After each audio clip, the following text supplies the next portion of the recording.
everyone, welcome back. It's Moa, aka Swedish Whiskey Girl. Today I'm here with Lum Reek. This is this wonderful bottle here, and of course I have to start with saying a massive thank you to one of my wonderful supporters, a fellow whiskey wanderer who just loves exploring flavours and thought I would like this one. So thank you so much, you know who you are, and I can't wait to try it. So this is McNair's Lum Reek. It sits at 46% ABV and is a blend of Peated Islay, Peated Speyside and Glenallachie, because it's produced by the Glenallachie company and it was Billy Walker himself that blended this. They make them in small batch and it is natural colour and non-chill filtered. But the story goes that it is a tribute to Harvey McNair, a Victorian entrepreneur from Glasgow, and one day he found himself sitting in a bothy just near Glenallachie distillery, and he was sipping a dram and the chimney was blocked, and that caused the whole bothy to fill up with smoke, which really changed his experience with the dram, and he thought it was wonderful. So it's kind of a little bit of an homage to that happening, which I think is a really sweet story. And I mean, storytelling and whiskey for me goes so well together, and I just love if you have a little quirky fact or a story behind it that just makes me a little bit happy. And of course, Lum Reek refers to, so there's a Scottish saying, long may your Lum Reek, probably with a bit more of a Scottish accent than that, but it basically means long may your chimney smoke. And of course, that's the kind of story that the lum made the room fill up with smoke, and of course it's also an homage to Harvey, so long may his Lum Reek. But we are going to have a little look on this whiskey, of course, and it is of course a peated style of whiskey, and it contains whiskies that have been matured in both first fill ex-bourbon, oloroso sherry, virgin oak and also red wine casks. So it sounds like a really intriguing combination, and also that they use both peated from Speyside and Islay, of course. So let's start by having a little look on the nose. Oh, initially it's quite briny. It almost reminds me of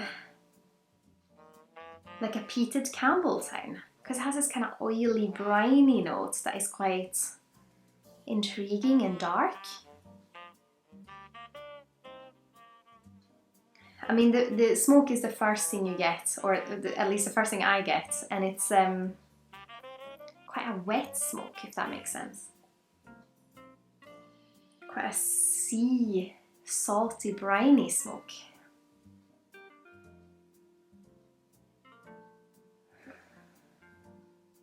I don't know, it makes me think of when you've had a fire and it started raining, so the fire's just gone out but there's still smoke like lingering around you, that kind of wet, dense smoke that's a little bit darker.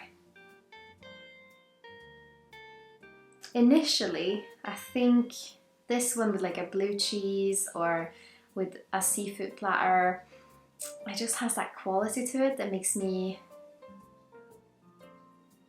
think that it will go well with quite powerful foods, because it does have a powerful character and it's so dense.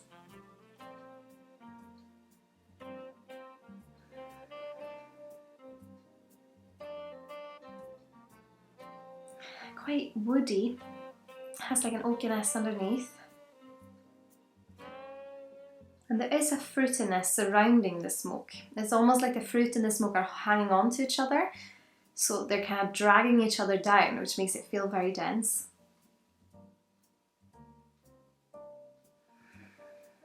And kind of an apple fruitiness, I would say.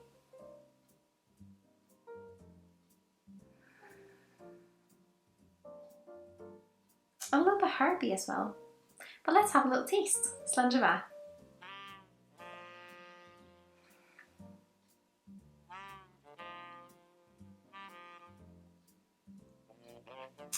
A nice mouthfeel. Not oily, but a little bit thicker. And it has, initially, it's very soft on you. And then in the middle, it's like you're lighting a fire, maybe lighting a chimney, and then the smoke just starts like enhancing, but it doesn't enhance too much, it kind of stops, and then it's just like smoking there. And on the finish I can still feel the smoke, but it's not overpowering, it's just this very pleasant aroma to sit with.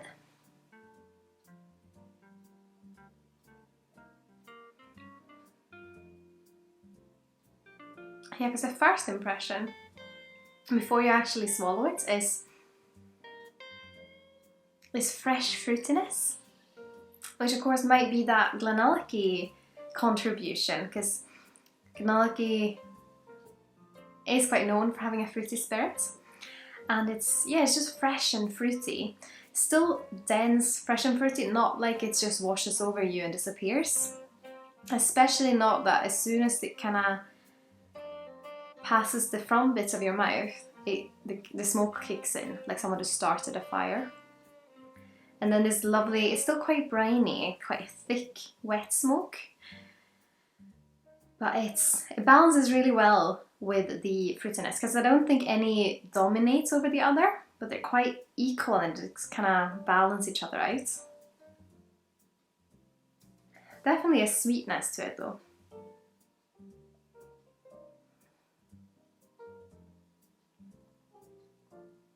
And a bit of spice. It's like a green sweetness, not in the way I usually say green sweetness and mean green whiskey sweetness, but this has a sweetness that is entwined with a maltiness. But it's not as dry and porridgey as I usually think barley is. It's more, how do I describe this one? It's quite a light maltiness, which is like covered in maybe something like icing sugar. So the maltiness isn't dry and the maltiness itself isn't dense, but it's everything around it, the smoke, like the wet smoke and the fruitiness that makes it denser. Does that make sense? I don't know. Quite sweet now on the palate as well, but it does have that malty sweetness.